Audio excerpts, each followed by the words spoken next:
एक solid sphere is rotating about a diameter it angular velocity omega if it is cool so that radius reduce to 1/n of its original value. अगर उसको ठंडा कर दिया तो वो क्या हो गया, उसकी रेडियस क्या होगी 1/n टाइम्स कम होगी। पहले r थी तो बाद में क्या होगी r/n होगी। ये बताना है एंगुलर वेलोसिटी कितनी हो जाएगी, एंगुलर वेलोसिटी बताना है क्या होगी।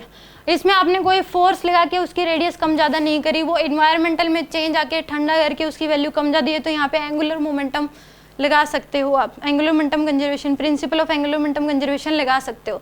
तो एल इनिशियल इक्वल टू क्या कर दोगे एल फाइनल, क्योंकि कोई एक्सटर्नल टॉर्क नहीं लग रहा, ठंड की वजह से उसका रेडियस क्या हुआ है कम हुआ है। तो उस केस में ये पूछा है कि एंगुलर वेलोसिटी कितनी हो जाएगी, कितने टाइम्स होगी, ये पूछा है।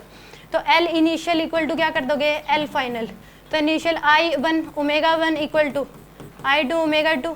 सो सॉलिड स्फीयर ये दोनों के इसमें तो I की वैल्यू क्या हो जाएगी इसमें 2/5 mr²। इसमें डायमीटर बोल दे, उसकी नेचुरल एक्सिस बोल दे, तो आंसर सेम ही आता है 2/5 mr², क्योंकि 3D ऑब्जेक्ट के लिए पैरेलल एक्सिस थ्योरम लगाते ही नहीं है। तो डायमीटर के अलोंग मोमेंट ऑफ इनर्शिया पूछ ले, उसकी नेचुरल एक्सिस के और मोमेंट ऑफ इनर्शिया पूछ ले, ज्योमेट्रिकल एक्सिस बोल दे, तीनों में आंसर 2/5 mr² ही आएगा। ऐसे ही होलोस्फीयर में 2/3 mr² होगा, तीनों ही केसेस में, चाहे कोई एक्सिस दे दे आपको।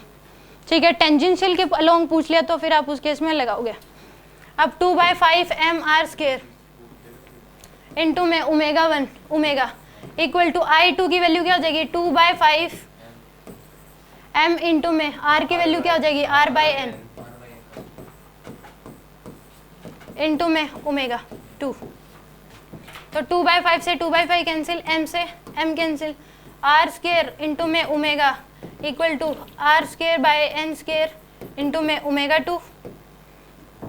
तो ω2 की वैल्यू क्या आ जाएगी आपके पास r² डिवाइड बाय में r² इंटू में n² इंटू में ओमेगा। तो r² से r² कैंसिल, ω2 की जो वैल्यू आएगी वो क्या आ जाएगी n² ओमेगा। डी ऑप्शन आ जाएगा। आगे समझ